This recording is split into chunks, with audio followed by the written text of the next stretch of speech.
Sa liblib na baryo sa probinsya, may isang bahay na matagal nang nakatayo sa kabila ng masukal na daan. Isa itong lumang mansyon na yari sa kahoy at bato.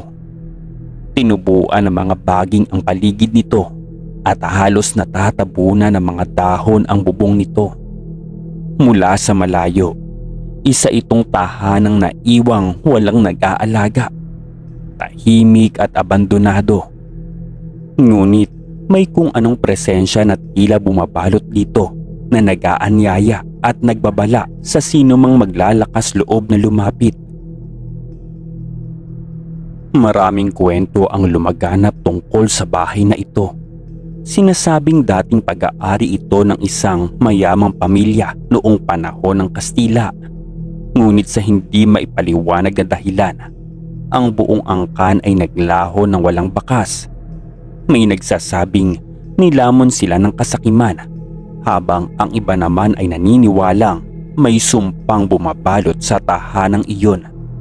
Ano man ang totoo, nananatili ang bahay, dala ang lahat ng alaalang naiwan ng nakaraan. Matapos ang ilang dekada, Sir Jay, isang lalaki ang bumili ng bahay sa murang halaga. Siya po ay si Antonio, isang antigong kolektor na mahilig sa lumang kasangkapan at kasaysayan. Nang marinig niya ang tungkol sa mansyon, hindi na siya nag-atubiling kuhanin ito. Wala siyang pakialam sa mga kwento ng mga matatanda at para sa kanya, isa lamang itong matandang bahay na mayaman sa kasaysayan, isang perpektong lugar upang ipunin ang kanyang mga koleksyon. Pagkarating niya sa bahay, agad niyang napansin ang lagim na tila bumabalot sa paligid nito. Ang hangin ay mabigat at kahit tirik ang araw, tila may malamlam na anino na bumabalot sa buong estruktura. Ngunit sa halip na panghinaan ng loob, ay lalo siyang naengganyo. Sa loob nito, nandoon pa rin ang mga lumang kasangkapan. Isang malaking aparador na yari sa mahogani, isang antigong piano na may kupas na mga tisa, isang lumang orasan na dependulo, at mga salaming may itim na frame na tila hindi man lang tinamaan ng alikabok sa kabila ng pagkatagal nito. Ang buong bahay ay tila isang antigong tindahan, puno ng mga gamit na may sariling kasaysayan. Habang naglilibot si Antonio, isang bagay ang nakatawag ng kanyang pansin. Isang lumang upuang yari sa madilim na kahoy. May ukit na mga nakakatakot na mukha sa sandalan nito. Hindi niya alam kung bakit, ngunit tila hinihila siya ng upuan. Waring may kung anong puwersang bumabalot dito. Walang nag-aakalang ang simpleng upuang iyon ang magiging susi sa pagsisimula ng kanyang bangungot. Sa unang gabi niya sa mansyon, inilagay ni Antonio ang upuan sa kanyang opisina. Doon niya balak gawin ang kanyang pagsusuri sa iba't ibang antigong gamit na kanyang nakuha. Ngunit habang abala siya sa pagsasaayos ng kanyang mga kagamitan, may kakaiba siyang naramdaman.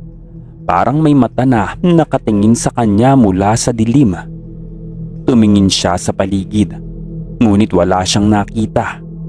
Ngunit sa tuwing haharap siya sa upuan, pakiramdam niya may nakaupo doon, nakatitig sa kanya ng walang kibo.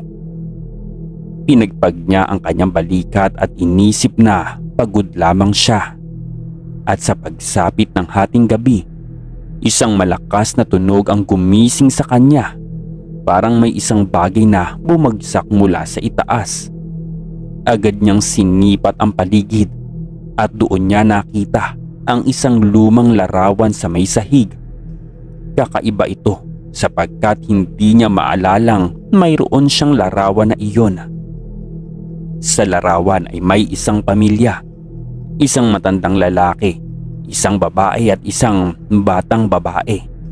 Lahat sila ay may malamlam na tingin, waring hindi nakatingin sa kamera kundi sa likod nito.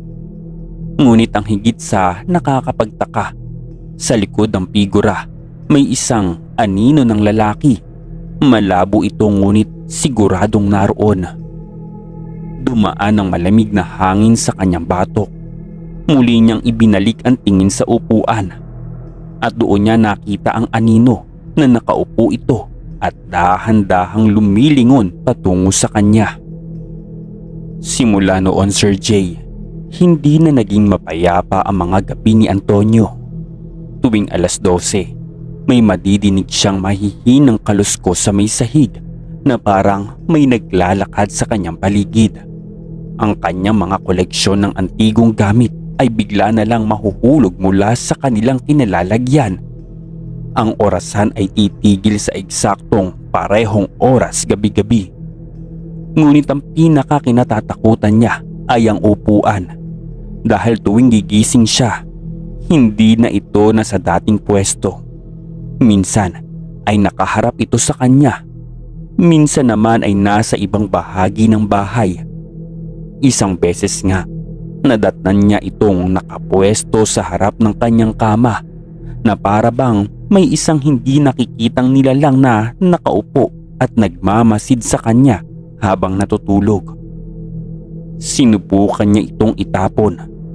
Dinala niya ito sa labas ng bahay. Nilagay sa gitna ng kakahuyan at iniwan doon.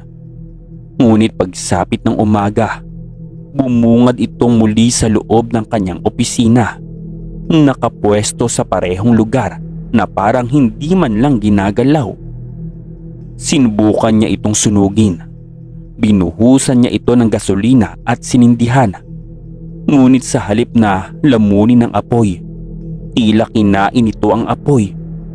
Unti-unting nawala ang ningas at ang kahoy ay hindi man lang nasunog. Sa halip, nadinig niya ang isang malalim na buntong hininga. Waring mula sa isang nilalang na nagising mula sa mahabang pagkakatulog. At sa pangatlong beses, sinubukan niyang ipamigay ito ngunit kahit sino ang tumanggap nito, bumabalik ito sa kanya, doon sa kanyang bahay, sa kanyang opisina, sa tabi ng kanyang kama.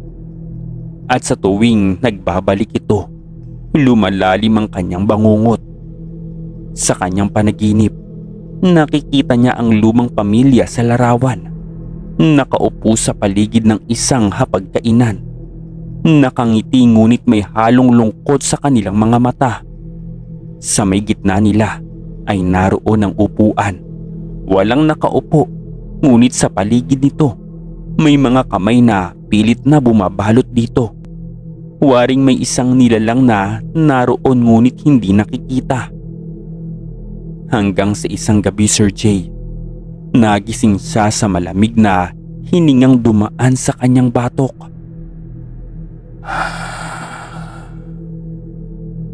Sa gilid ng kanyang mata, nakita niyang gumagalaw ang upuan at dahan-dahang may lumilitaw mula dito. Isang figurang wala ng muka, wala ng anyo, ngunit puno ng anino at narinig niya ang isang bulong. "Dito ka na rin." Isang linggo ang lumipas mula nang magising si Antonio sa nakakatakot na karanasan sa upuan. Tila ba bawat araw ay nagsimula ng maging isang bangungot na hindi niya matatakasan. Ang mga anino sa kanyang bahay ay hindi nagtatago. Halos naging bahagi ng bawat sulok ng kanyang tahanan. Sa bawat pagdapo ng kanyang mga mata sa salamin, may mga nakatagong mata na sumasabay sa kanyang refleksyon. Isang gabi, Sir Jay, napansin niyang tila may mga tao sa labas ng kanyang bahay. Mga anino ng mga taong nakatayo sa dilim. Ngunit kapag tiningnan niya ito sa mas malapitan, wala nang natirang anino. Tanging mga dahon ng mga puno at ang hangin na humahaplos sa kanyang balat. Habang ang mga kaganapan ay patuloy na naging mas mabigat, nagsimulang magbalik ang mga bagay mula sa kanyang nakaraan. Pumapasok sa kanyang isipan ang mga alaala ng kanyang mga magulang na siyang nag-uwi sa kanya ng mga antigong gamit na kinokolekta niya mula pagkabata. Kadalasan nga, Ang mga gamit ay may kasaysayan, ngunit ang hindi niya alam, ang bawat isa ay nagdadala ng isang bahagi ng isang pirasong madilim na nakaraan. Minsan ay nagising siya sa isang malalim na kalungkutan. Naisip niyang baka may kaugnayan ang mga gamit sa mga aninong ito. Baka nga ang mga gamit ang nagpapalakas ng mga nilalang na nagmamasid sa kanya. Subalit paano kung ang mga gamit ay hindi basta-basta lamang? Paano kung mga ito ay may buhay? May isang nilalang na patuloy na naghahanap ng kalayaan mula sa mga gamit na ito. Sa mga sumunod na araw, Sir Jay, hindi na tinatanggap ni Antonio ang mga bisita sa bahay. Ang bawat tunog ng pag-aalulong ng mga aso sa dilim ay nagiging sanhi ng panghihina ng kanyang mga tuhod. Lahat kasi ng kasangkapan sa bahay ay tila nagiging kasangkapan ng kanyang takot. Ang bawat bagay ng kanyang hawakan ay may kasamang kalungkutan.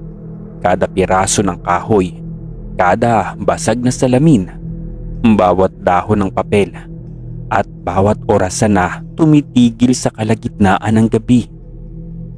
Ang kanyang mga mata ay nagiging magaan at ang kanyang mga pakiramdam ay mabigat na. Huwaring ang mga anino ay hindi na nagtatago, kundi nag-aabang ng pagkakataon upang magbalik. Hindi nagtagal, nagsimula nang magbago ang kanyang pananaw sa mga gamit na nakatago sa kanyang bahay. Ipinagpatuloy niyang suriin ang bawat kasangkapan na mayroon siya. Inisa-isa niya ang mga kasaysayan ng mga antigong gamit, mula sa mga upuan, orasan, hanggang sa mga kasangkapan na may kakaibang anyo. Habang nililinis niya ang isang lumang libro na nabanggit sa mga kwento ng kanyang lola, napansin niya ang isang hindi pangkaraniwang pahina. Isang pahinang puno ng mga pangalan. Ang mga pangalan ay nakasulat sa isang lihim na wika. Ngunit kahit pa ang mga mata ni Antonio ay nahihirapan basahin, isang pangalan ang tumatak sa kanyang isipan: Hernando de Vera. Ang pangalan na iyon ay may kahulugan. Si Hernando de Vera ay isang kilalang pangalan sa kasaysayan ng pamilya ni Antonio. Ayon sa mga kwento, ang pamilya de Vera ay isang angka ng mga mangangalakal noong panahon ng mga Kastila. Isa sa kanilang mga pinagmulan ay isang kasunduan sa isang makapangyarihang nilalang na ipinagpapalit ang kaluluwa ng kanilang mga anak upang makamtan ang higit na yaman. Ang kanyang lola ay madalas na nagbabanggit ng mga alamat ng pamilya, at isang kwento ang tumatak sa kanya. Isang kwento na pagkatalo, paghihirap at ang mga koneksyon ng kanilang pamilya sa mga gamit na may dala ng sumpa. Sinasabing ang bawat gamit na ipinamamana sa bawat henerasyon ay nagiging tagapag-ingat ng sumpa. Isang koneksyon ng buhay at kamatayan, at isang kasunduan na hindi madaling masira. Isang gabi habang nagbabalik loob si Antonio sa paghahanap ng sagot, ang lahat ng bagay na natutunan at natuklasan niya ay nagsimulang magtulungan upang kumonekta at magbigay ng kasagutan. Natuklasan niya ang lahat ng mga gamit ay may mga espiritu na nagmumula sa nakaraan, mga kaluluwang naligaw ng landas at naglalakbay mula sa isang buhay patungo sa susunod. Ang mga gamit ay nagsisilbing tulay, isang daanan para sa mga kaluluwang hindi makaalis. Napagtanto ni Antonio na ang upuan ang pinagmulan ng lahat ng kanyang takot. Isang pangunahing piraso ng kasunduan sa pagitan ng kanyang pamilya at ng isang sinaunang espiritu. Ang upuan ay hindi isang ordinaryong kasangkapan. Ito ay isang daanan patungo sa mga kaluluwang nananatili sa pagitan ng buhay at kamatayan. Pagkagising niya po sa umaga, muling nakita ang upuan sa harap ng kanyang kama. Ngunit ang pinaka nakakatakot ay ang bagong itsura ng upuan. Ang mga ukit na mukha sa sandalan nito ay nagbago. Mga mata na may matalim na tingin, mga labi na tila gumagalaw at dumadaloy. At bandang hating gabi ay nagdesisyon na si Antonio na tapusin ang kanyang paghahanap at itapon ang lahat ng gamit na nagdadala ng takot. Ngunit bago niya magawa ito, nakatagpo siya ng isang lihim na kwarto sa pinakadulong bahagi ng bahay. Isang kwarto na hindi pa niya napapansin. Nakatago ito sa ilalim ng sahig. Pagpasok niya noon, nakatagpo siya ng isang lumang kahon na may nakasulat na mga salitang hindi niya kayang basahin. Nang buksan niya ito, lumabas ang isang malakas na amoy ng bulok na kahoy at lupa. At sa loob ng kahon, nakita niya ang isang piraso ng kahoy at ang piraso ng orihinal na upuan na nagbibigay sa kanya ng takot. Ngunit hindi lang iyon ang nahanap niya. Sa ilalim ng kahon, isang lihim na kasunduan ang nagpakita ng kanyang tunay na halaga. Nakita niya ang isang sulat na ang pangalan ng kanyang pamilya na may kasunduan sa isang nilalang na tumatanggap ng mga kaluluwa ng kanyang mga ninuno bilang kapalit ng buhay na magpakailanman. At ang pinakakakaibang bahagi, si Antonio ang huling anak ng pamilya na ipinanganak upang tuluyang maputol ang kasunduan. Ngunit upang magtagumpay, kailangan isakripisyo niya ang lahat ng bagay na pinagmula ng sumpa, ang mga gamit na nagdudulot ng kamatayan at takot. Habang binabalikan ni Antonio ang kanyang mga natuklasan, isang matinding nakakakaba ang dumapo sa kanya. Dati ang bawat umaga ay sumasalubong sa kanya ng liwanag. Ngunit ngayon, tila ang bawat sikat ng araw ay may kasamang anino na hindi matanggal-tanggal. Ang mga gamit na noon ay pinagmamalaki niya bilang bahagi ng kanyang koleksyon ay tila nagsisimula ng magdulot ng hindi maipaliwanag na bigat. Mula sa mga orasan na tumitigil sa kalahating oras ng gabi, ang mga upuan na patuloy na gumagalaw, hanggang sa mga salamin na waring nagiging pinto ng isang alternatibong mundo. Naging malinaw sa kanya na hindi niya kayang takasan ng sumpa. Ang kanyang tahanan ay naging isang bilangguan at ang mga gamit na naroon ay tila hindi na isang koleksyon kundi mga kasangkapan na nagpapaalala sa kanya ng isang kasunduan na hindi niya kayang sirain. Isang hating gabi habang nag-aayos siya ng mga gamit sa kanyang silid, biglang may nadinig siyang tunog mula sa kanto ng kanyang kwarto.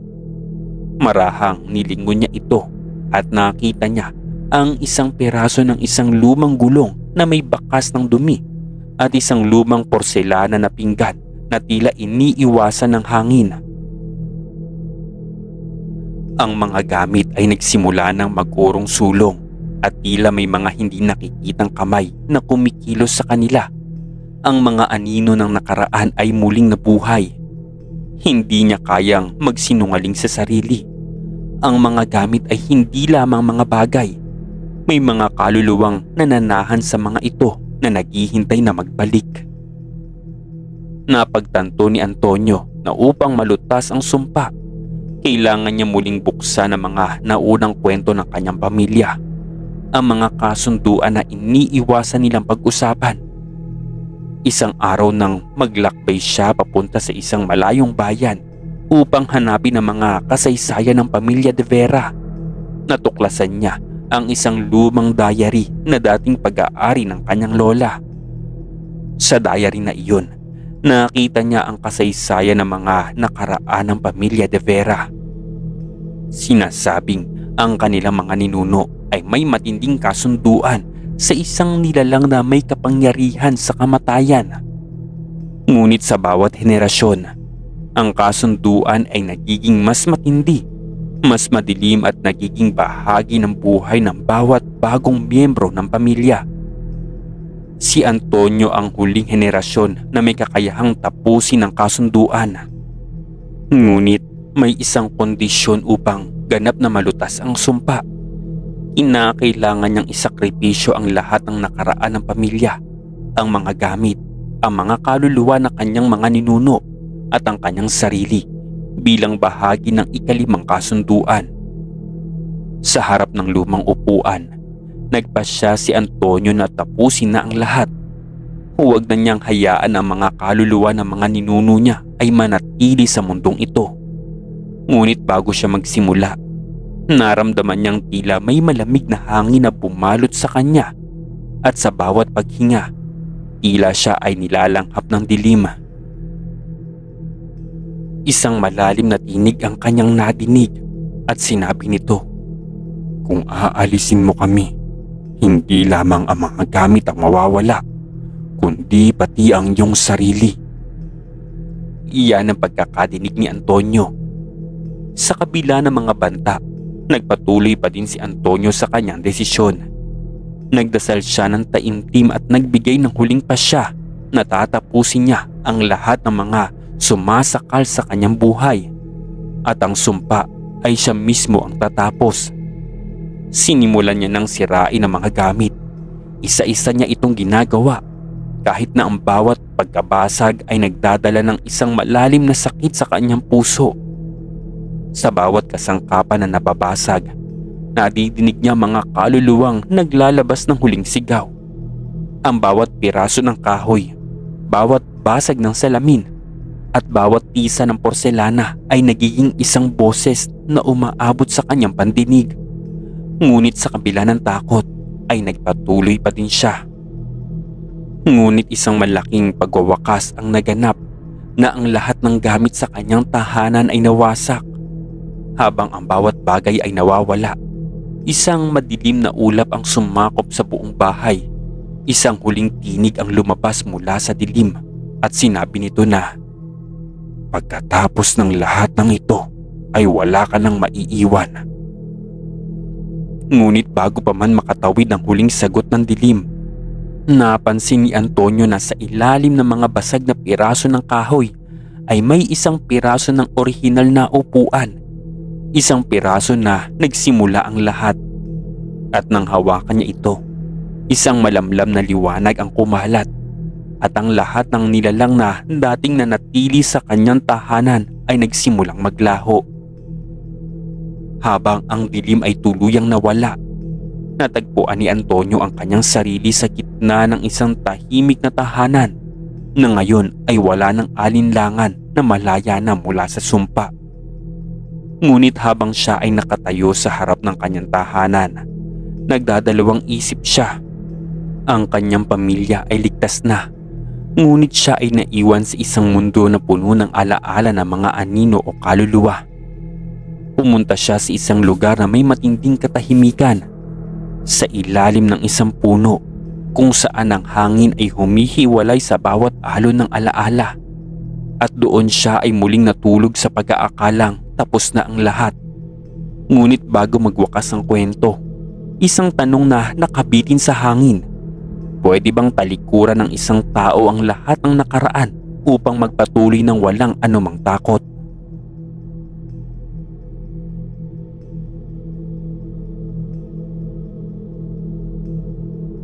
Sa isang bayan sa gilid ng kabundukan, may isang tindahan ng segunda manong gamit na matagal nang kilala sa lugar. Hindi ito ordinaryong ukay-ukay o tindahan ng lumang kasangkapan. Ang bawat bagay na ibinebenta dito ay may kwento at ang ilan sa mga ito ay sinasabing may dalang sumpa. Si Arturo, isang mahilig sa mga lumang gamit, ay matagal nang pabalik-balik sa tindahang ito. Bata pa lamang siya, natutunan na niyang pahalagahan ang antigong bagay dahil para sa kanya, ang bawat gasgas, bawat kalawang at bawat lumang kahoy ay may lihim na kasaysayan. Ngunit isang araw, natagpuan niya ang isang bagay na magpapabago sa kanyang buhay.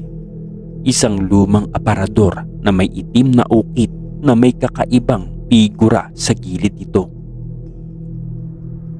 Ayon sa may-ari ng tindahan, Ang aparador ay nagmula sa isang matandang mansyon sa kabilang bayan. Walang nakakaalam kung paano ito napunta sa kanila. Ngunit may usap-usapan na ang dating may-ari nito ay isang pamilya na bigla na lang naglaho sa isang gabi habang may bagyo. Walang nakakita sa kanila at ang bahay ay nanatiling nakatiwangwang hanggang sa may magnanakaw na kumuha ng ilang bagay mula doon at ipinagbili sa tindahan. Hindi rin alintana ni Arturo ang mga kwento. Mas naakit siya sa matibay na pagkakayari ng aparador at sa misteryosong disenyo nito. Agad niya itong binili at inilagay sa kanyang bahay sa isang lumang tahanan na kanyang minana pa sa kanyang yumaong lola. Ngunit mula nang dumating ang aparador sa kanyang bahay ay nagsimula na ang mga kakaibang pangyayari. Sa unang gabi, nagising si Arturo sa tunog ng mabibigat na katok mula sa aparador. Para bang may taong nakakulong sa loob nito at nais na lumabas. Lumapit siya at marahang binuksan ang pinto ng aparador. Ngunit sa loob nito, tanging mga damit at lumang libro lamang ang naroon. Makalipas ang ilang araw, napansin niyang may mga gamit siyang nawawala. Mga damit na dati ay nasa loob ng aparador, bigla na lang hindi mahagilap. Akala niya ay nalimutan lang niyang ilagay ng maayos. Ngunit ng isang gabi, nakita niya ang isang anino sa harap ng aparador. Isang mataas na figura na tila may mahahabang braso at isang mukhang hindi niya maaninag. Nanatili siyang nakahiga, hindi makagalaw. Nakiramdam siya at pilit na pinakikinggan kung may madidinig siyang ingay bukod sa malakas niyang pintig ng puso. Ngunit nang saglit siyang pumikit at muling dumilat, wala na ang anino. Simula noon, Sir Jay, ay nagsimula ng bumigat ang hangin sa kanyang bahay. Sa umaga ay tila hindi niya maalala ang mga nangyayari sa gabi. Lagi siyang nakakaramdam ng pagod at parang may malamig na dampi ng hangin sa kanyang balat kahit pa terik ang araw sa labas. Dumaan ng ilang linggo at napansin niyang may pagbabago sa aparador. Ang mga ukit sa gilid nito, mga figurang animoy tao, ay tila gumagalaw. Ang dating nakayukong figura, ngayon ay nakatingin na sa kanya. Ang mga kamay nito na dati ay nasa tabi lang ng katawan, ngayon ay nakataas na para bang may gustong abutin. Sinubukan niyang huwag pansinin ito. Inisip niya na baka guni-guni lamang niya ang lahat. Ngunit isang gabi, habang pinupunasan niya ang ibabaw ng aparador, bigla na lang sumagi ang kanyang daliri sa isang matalim na bagay ng kahoy. Naputol ang kanyang balat at agad na sumulpot ang dugo. Dahil sa sakit, mabilis niyang inalis ang kamay at nakita niyang may kakaibang reaksyon ng kahoy. Parang humigop ito ng dugo at saglit siyang nakaramdam ng pagkahilo. Nang sumunod na umaga, napansin niya ang mga ukit sa aparador ay mas detalyado na kaysa dati. Ang mga figura ay may malinaw ng mga mata at ang mga bibig nito ay tila nakangiti. Dumating ang pinaka nakakatakot na bahagi ng kanyang bangungot ng isang gabi habang siya ay natutulog. Naramdaman niyang may malamig na kamay na humahaplos sa kanyang leeg. Agad siyang napabalikwas, ngunit walang tao sa kanyang kwarto. Ang kanyang pintuan ay nakasara at siya lang mag-isa sa bahay. Ngunit nang lumingon siya sa aparador, ito ay bahagyang nakabukas. Dahan-dahan siyang lumapit. Nanginginig ang kanyang kamay habang inaabot ang hawakan. Binuksan niya ito ng tuluyan at sa loob, imbis na makita ang kanyang mga damit at libro, ang nakita niya ay isang madilim na espasyo. Isang tila walang katapusang lagusan na may aninong gumagalaw sa loob. Sa sobrang takot, napaatras si Arturo at napaluhod sa sahig. Nang muli niya itong tignan, bumalik na sa normal ang loob ng aparador. At nang gabing iyon ay hindi na siya nakatulog. Sa sunod na mga araw, hindi na niya alam kung paano lalabanan ang takot.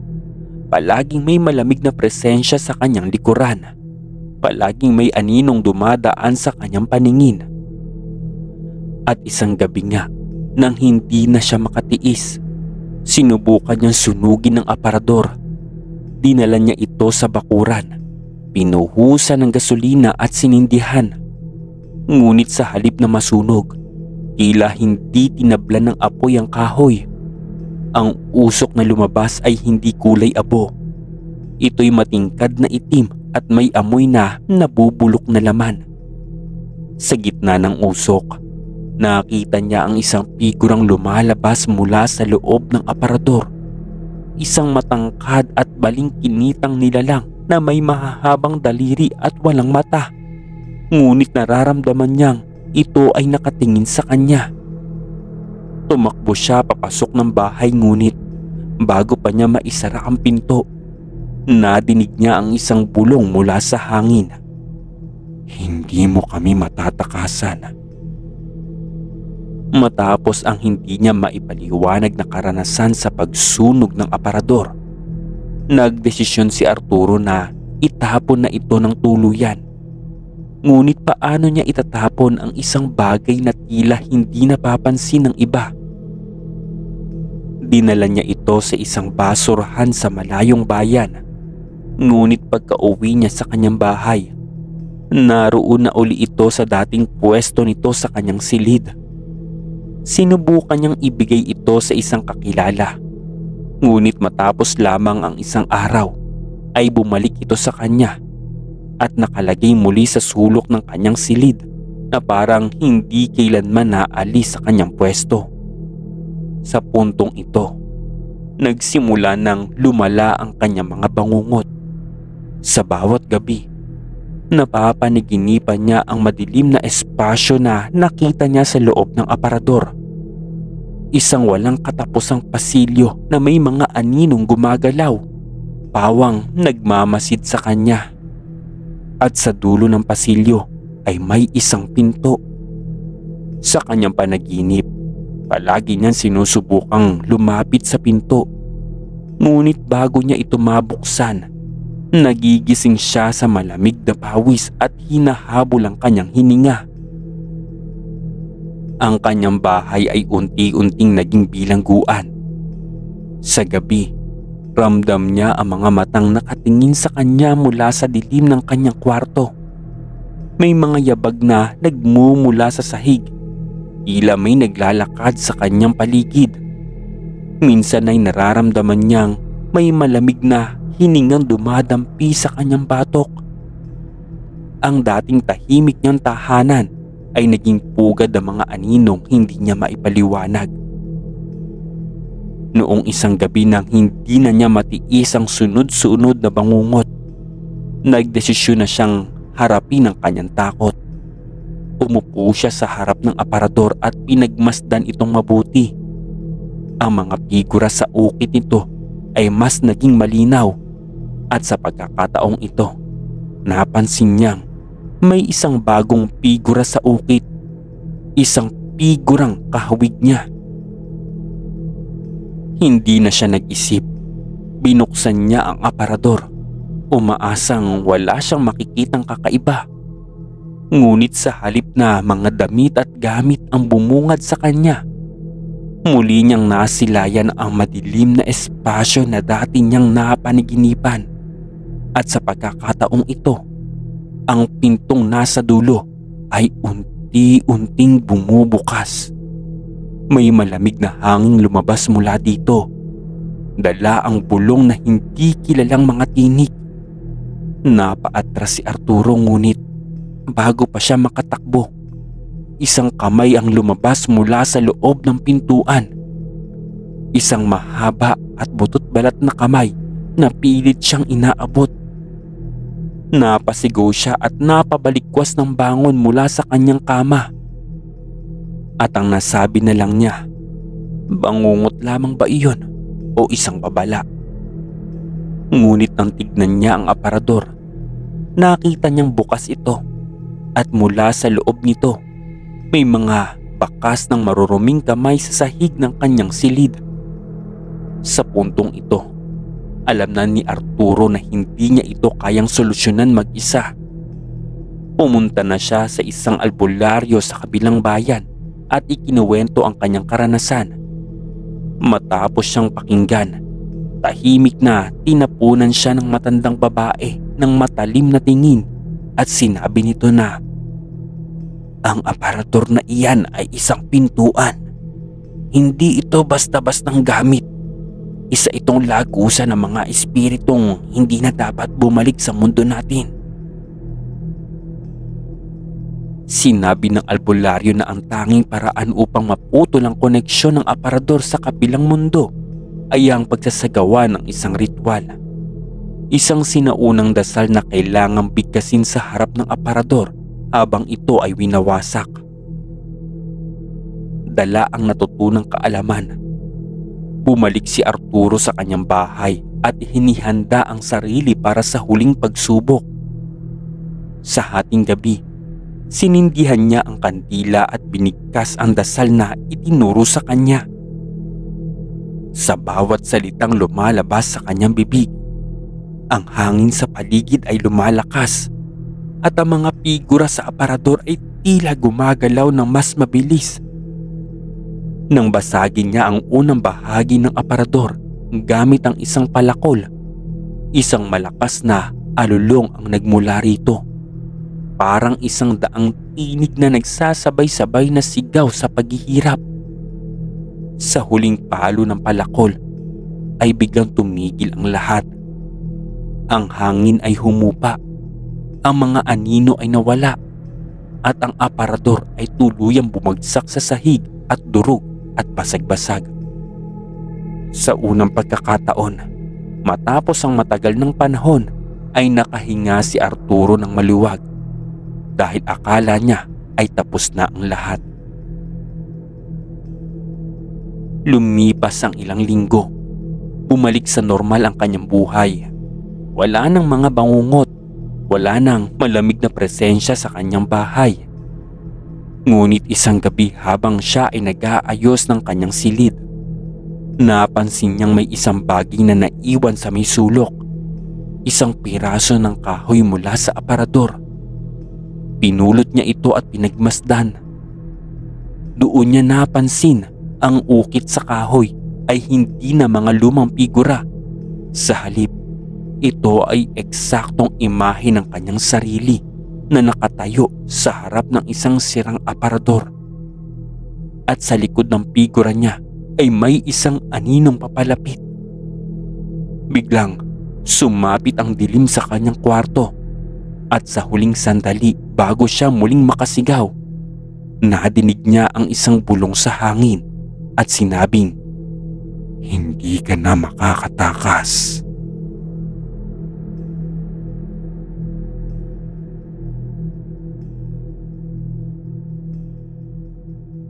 Sa isang lumang pamilihan sa gilid ng bayan, may isang tindahan na hindi masyadong pinapansin ng mga mamimili.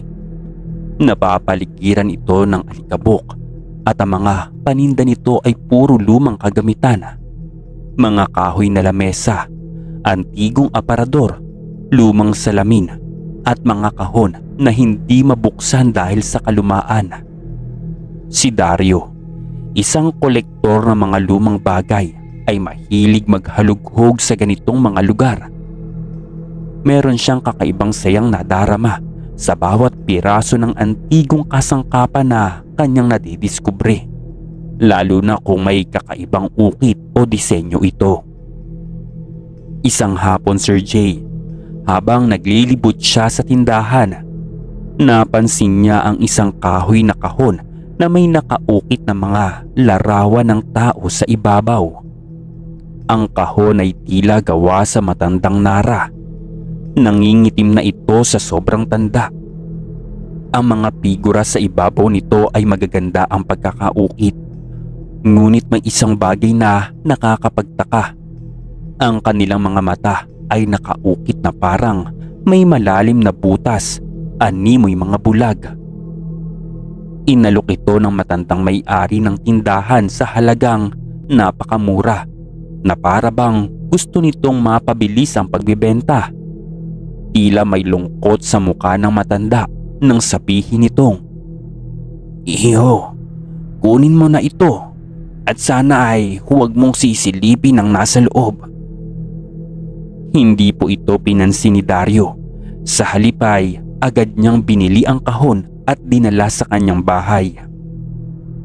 Hindi niya alam na sa sandaling buksan niya ito, isang sumpa ang magpapasimula ng bangungot na hindi niya matatakasan. Sa kanyang bahay, maingat niyang pinagmasdan ng kahon. Wala itong anumang kandado ngunit parang matagal nang hindi nabubuksan. Nang sinubukan niyang kalasin ang takip, halos hindi ito gumalaw. Naghanap siya ng patalim at marahang isiniksik ito sa pagitan ng kahoy. Isang matinis na tunog na pagkaputol ng lumang selyo ang lumabas. Kasabay ng mahina ngunit malamig na simoy ng hangin na tila nagmula sa loob ng kahon. Sa loob nito ay may isang piraso ng basahang tela na nakabalot sa isang bagay. Nang tuluyan niyang itong buksan, bumungad sa kanya ang isang kahoy na maskara. May parehong ukit na mga bulag na figura sa kahon. Ngunit ang kakaiba, may bahid po ito ng tuyong dugo sa loob ng maskara. Tila may gumamit nito sa isang hindi maipaliwanag na paraan. Dama niya ang biglaang pagbago ng hangin sa kanyang paligid. Nagsimula ng bumigat ang kanyang dibdib at tila ba may malamig na presensya na dumaan sa kanyang likuran. Hindi niya alam kung bakit pero biglang may bumulong sa kanyang isip at sinabing, "Isuot mo." Sa gabing iyon ay hindi mapakali si Dario.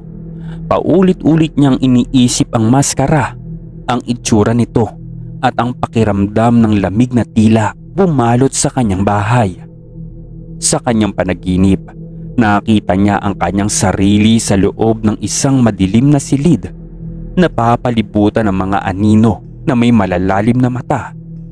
Hindi sila gumagalaw pero dama niya ang kanilang presensya at nakatitig sa kanya sa kabila ng kawalan ng kanilang paningin. Sa gitna ng silid, may isang matandang lalaki na may hawak ng pang-ukit.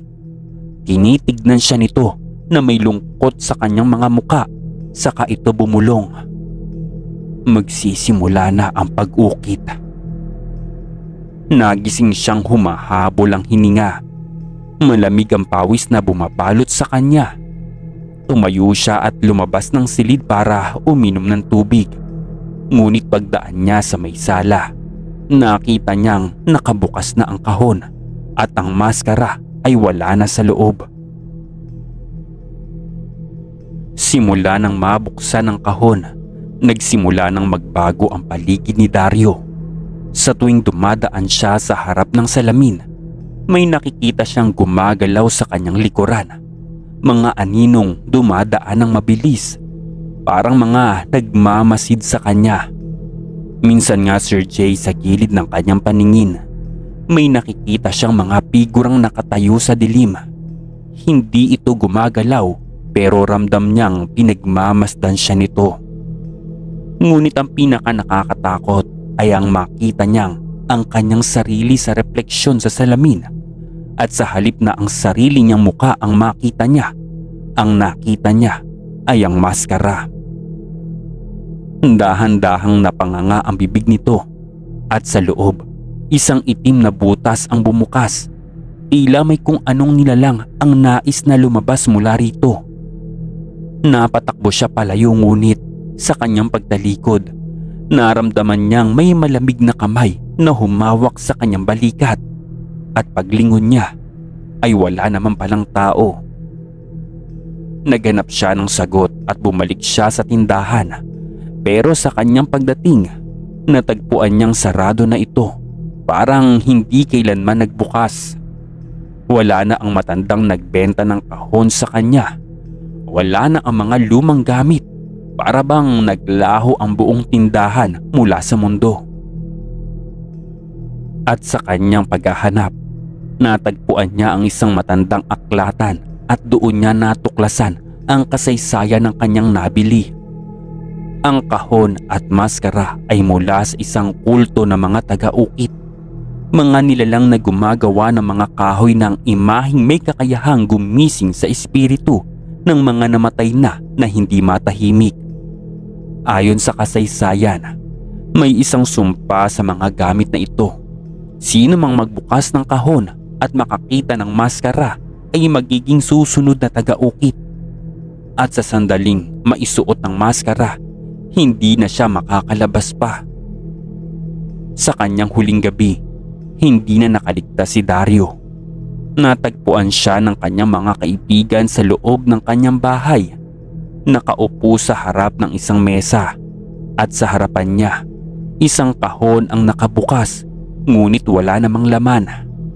At sa kanyang muka ay may nakasuot na kahoy na maskara at nang subukan nilang alisin ito, hindi na ito natanggal. Tila ba dumikit na siya sa kanyang balat. At nang buksan nila ang kanyang mga mata, nakita nilang butas na ito. Kagaya ng mga figura sa kahon, naging isa na siya sa kanila. At sa sulok ng silid, may bagong kahon na lumitaw at naghihintay sa susunod na magbubukas nito.